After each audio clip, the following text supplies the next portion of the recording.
Fui ao local de encontro da viagem em família. Quando cheguei, só encontrei meus 3 sobrinhos. Então, recebi uma mensagem da minha tia. Cuide bem deles enquanto curtimos nossas férias no Havaí. Então, levei eles para um centro de acolhimento temporário. Agora minha tia está desesperada. Era para ser a melhor viagem de todas. Literalmente. Minha família inteira vinha falando sobre isso há meses. O Havaí vai ser inesquecível.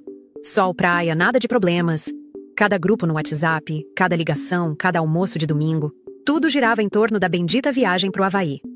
O plano era simples. Todos se encontrariam na casa da minha tia Lúcia. De lá, partiríamos juntos para o aeroporto, com malas prontas, passaportes em mãos e aquele espírito de férias que só família grande consegue reunir. Aquela mistura de caos e empolgação. Cheguei animada. Era cedo, mas já esperava ver a galera reunida, as crianças correndo, tios rindo alto, aquele cheiro de protetor solar e café fresco misturado no ar. Mas o que encontrei foi silêncio. Um silêncio estranho demais para uma casa que normalmente parecia um zoológico. Bati na porta, toquei a campainha, chamei. Nada. Foi só quando andei até o quintal dos fundos que encontrei os meus 3 sobrinhos, Daniel, Isadora e o pequeno Lucas. Estavam sentados no degrau da varanda com mochilinhas coloridas, rostos meio confusos, olhos grudados no tablet. Ué, cadê todo mundo? Perguntei, tentando manter a leveza na voz. Daniel me olhou e deu de ombros. Foram viajar. Respondeu como se fosse a coisa mais normal do mundo. E... deixaram vocês aqui? Sozinhos? Não. A mamãe disse que você ia cuidar da gente. Achei que era piada. Sério, sentei com eles tentando processar a situação. Peguei o celular e antes mesmo de mandar uma mensagem, recebi uma da própria. Tia Lúcia. Cuide bem deles enquanto curtimos nossas férias no Havaí. Você é da família, né? Não vai se importar em ajudar um pouquinho. Beijos. Ajuda? Um pouquinho? Não consegui evitar uma risada nervosa. Era surreal. Ela realmente achou que eu aceitaria cuidar de 3 crianças, por tempo indeterminado, sem sequer me consultar? Como se fosse óbvio. Como se fosse minha obrigação. Fiquei ali, olhando aquelas 3 carinhas inocentes, tentando entender o que se passava. Mas uma coisa era certa. Algo dentro de mim se acendeu. Uma indignação silenciosa. Um sentimento que crescia rápido demais para ser ignorado. Talvez ela achasse que eu não teria coragem de reagir. Talvez ela achasse que poderia brincar com meu tempo, minha paciência e minha boa vontade sem consequências. Ela estava errada. Naquela noite, não consegui dormir. O ventilador de teto fazia um zumbido hipnótico. E as crianças dormiam tranquilas no quarto, alheias à tempestade que crescia dentro de mim. Eu olhava para o teto, tentando entender como alguém poderia simplesmente deixar 3 filhos sob os cuidados de outra pessoa, sem aviso, sem preparo, sem nem perguntar. Tudo começou a fazer mais sentido. E ao mesmo tempo menos, quando abri a geladeira e vi que estava praticamente vazia. Um pacote de salsichas vencidas, 2 iogurtes infantis e uma caixa de suco no fim. Ela não deixou nem comida, nem uma lista com instruções. Nada. A cada minuto que passava, mais eu sentia que aquilo não era um mal-entendido. Era conveniência. Ela achou que eu cuidaria dos filhos dela como se fosse natural, como se fosse minha obrigação. Só porque sou da família. Mas tem uma coisa que minha tia Lúcia sempre ignorou. Eu nunca fui do tipo que engole sapo calada. Abri o navegador, no celular e procurei ajuda. Liguei para o serviço de proteção à infância da cidade. Falei com uma atendente calma e direta.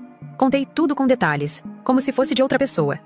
Expliquei que os responsáveis pelas crianças haviam viajado para fora do país, deixando os pequenos com um parente sem nenhum aviso prévio, sem consentimento, sem estrutura. Isso é muito sério, ela disse. Você está com as crianças agora? Sim. Consegue trazê-las até aqui? Ainda hoje. Desliguei o telefone e fiquei por um tempo olhando para o nada.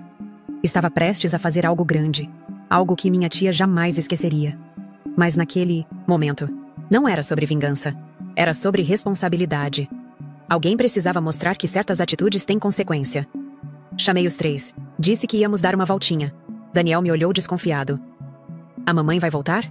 Vai sim, mas antes ela vai aprender uma lição. Peguei as mochilas deles e coloquei tudo no carro. O trajeto até o abrigo foi silencioso. Lucas dormia, Isadora olhava para fora e Daniel parecia sentir que algo importante estava acontecendo. Fomos recebidos por uma equipe profissional, gentil.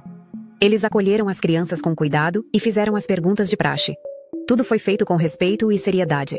Antes de sair, dei um último abraço em cada um. Duro, mas necessário. Voltei para o carro com o coração pesado, mas com a certeza de que havia feito certo.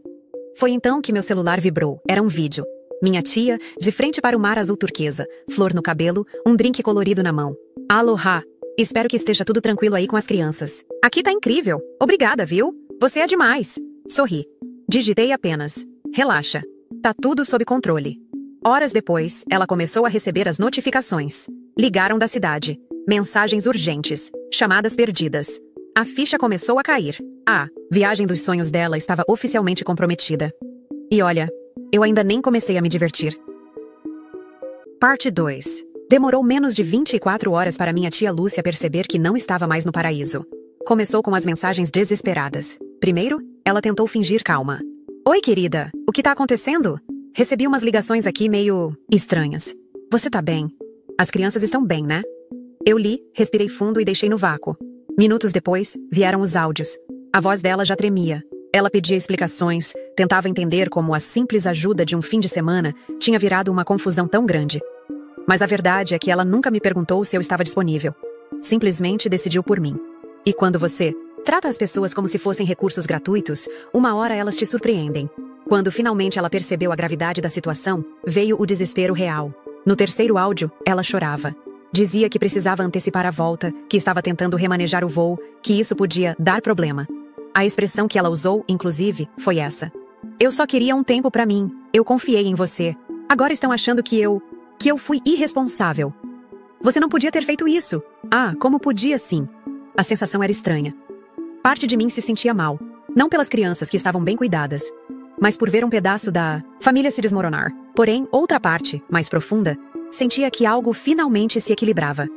Anos de pequenas injustiças, de ser aparente sempre disponível, a boazinha, estavam sendo acertados. Na manhã do terceiro dia, recebi uma ligação dela. Atendi. Ela já estava no aeroporto. Eu tô voltando. Peguei o primeiro voo que consegui. Isso pode virar um problema sério pra mim. Eu só queria descansar um pouco. Não pensei que você fosse me entregar. Não entreguei. Eu só me retirei da situação. Afinal, não combinamos. Nada, lembra? Silêncio do outro lado da linha. Eles estão bem? Ela perguntou, a voz embargada. Estão sendo bem cuidados, como deveriam. Mas dessa vez, por pessoas que realmente foram preparadas para isso. Desliguei. Naquele momento entendi que a vingança não precisava ser escandalosa. Às vezes, é silenciosa. E precisa. Como um corte limpo. E minha tia? Bom, ela estava prestes a voltar das férias mais caras e mais curtas da vida dela. Minha tia voltou 3 dias depois, como uma tempestade. Desceu do carro com o rosto vermelho, os cabelos ainda com sal do mar, carregando 2 malas e uma expressão de puro descontrole. Bateu o portão da casa como se estivesse tentando derrubar. Uma porta trancada pela vida. Você acabou com minhas férias. Não disse oi. Nem perguntou se eu estava bem. Só gritou. O que não era exatamente surpresa para mim. Eu estava sentada no sofá da casa dela, esperando. Com uma xícara de chá na mão e um leve sorriso. Que bom que voltou, tia. Senta, quer um chá? Não me venha com ironia. Eu gastei mais de 10 mil reais em 3 dias. 10 mil? Você tem ideia do que é isso? Passagem, hotel, passeios, águas, reservas. Tudo jogado fora. Poxa, mas pelo menos teve 3 dias de descanso, né? Ela quase jogou a mala em mim.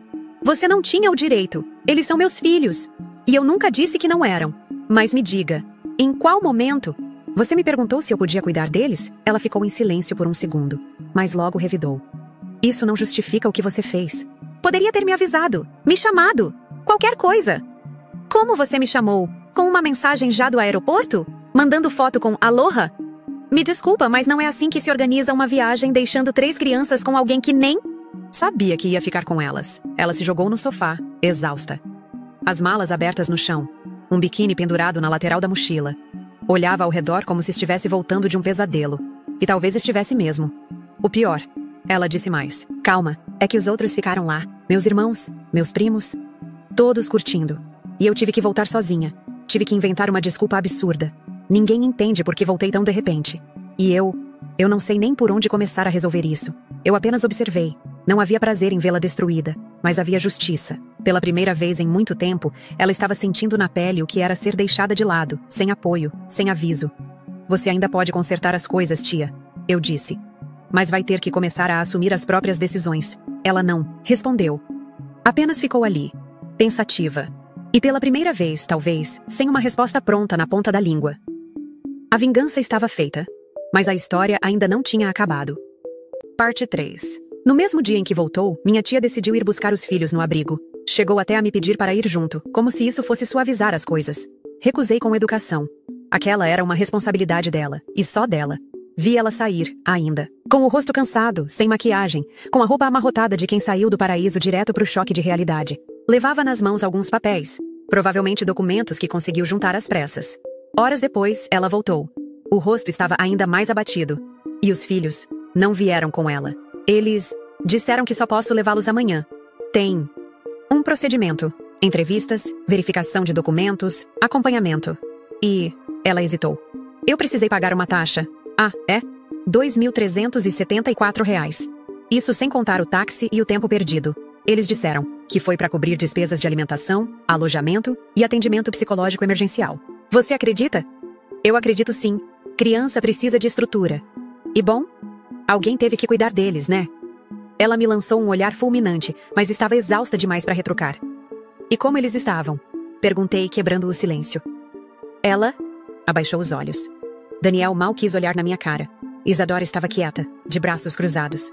Lucas chorou, mas não quis me abraçar. Me disseram que se adaptaram rápido, que participaram das atividades, comeram direitinho e que conversaram com psicólogos. Disseram que se sentiram seguros. Seguros. Repetiu, como se essa palavra a atingisse mais que qualquer outra. Era curioso. Ela sempre se gabou de ser uma mãe forte, independente, capaz de fazer tudo sozinha. Mas naquele momento, tudo que ela construiu parecia frágil. Como se uma simples escolha, feita por impulso, tivesse colocado tudo em xeque. Eles vão voltar para casa, ela disse, mais para si mesma do que para mim. Eu vou fazer isso dar certo. Eu vou provar que consigo cuidar deles. Tomara, porque dessa vez não vai ter mais mensagem com aloha para resolver. Ela me ignorou. Subiu pro quarto. E ali, sozinha, deve ter revisto cada minuto dos últimos dias. A vingança naquela altura já não era mais minha. Era a vida mostrando que cedo ou tarde a conta chega. Ela buscou os filhos no dia seguinte, cumprindo todos os protocolos. Voltaram para casa em silêncio, sem euforia, sem reencontros calorosos. O que antes era rotina familiar, agora parecia um terreno desconhecido. As crianças estavam diferentes, mais reservadas, mais alertas. Não houve choros nem sorrisos, apenas o peso da realidade. A viagem dos sonhos virou uma história que ela preferiria esquecer. Em apenas uma semana, gastou mais de 13.000 reais. Não aproveitou a praia, não descansou, não tirou as selfies que planejava postar.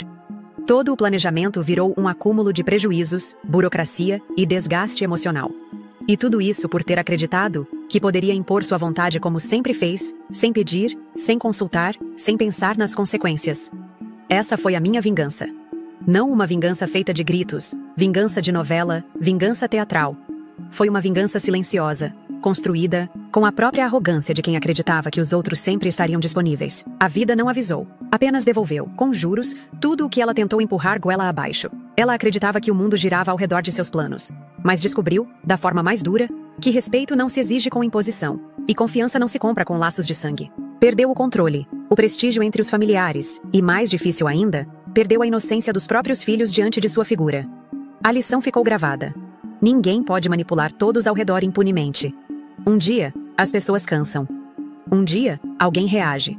E às vezes, basta um simples não, seguido de uma atitude firme, para derrubar um castelo inteiro construído em cima dos outros. A justiça não precisou de escândalo. Ela aconteceu no silêncio. E foi completa.